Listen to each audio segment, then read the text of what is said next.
సుగాలి ప్రీతి case ఏమైంది? 30,000 మంది ఆడపిల్లల్ని ఇంటికి తెస్తా అన్నారు.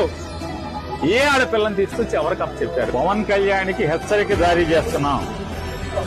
నీ ఉడత ఊపుళ్ళకి నీ చెంచాగాలని పంపించినంత మాత్రాన దేన్ని నాని గాని వైఎస్ఆర్ కాంగ్రెస్ పార్టీ గాని ఉడత ఊపుళ్ళకి ఊగేది లేదు, గడిచేది లేదు.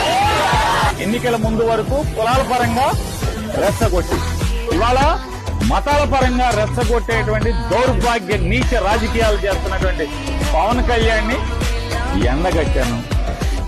అయ్యా, గతంలో నువ్వేనా బ్యాప్టిజం తీసుకున్నావు? గతంలో నువ్వేనా బ్యాప్టిజం తీసుకున్నా అని చెప్పావు. నువ్వే కదా ఆయన, నువ్వేనా? మరి నువ్వే అయితే ఇవాళ యాశాలేంటి, డ్రామాలేంటి?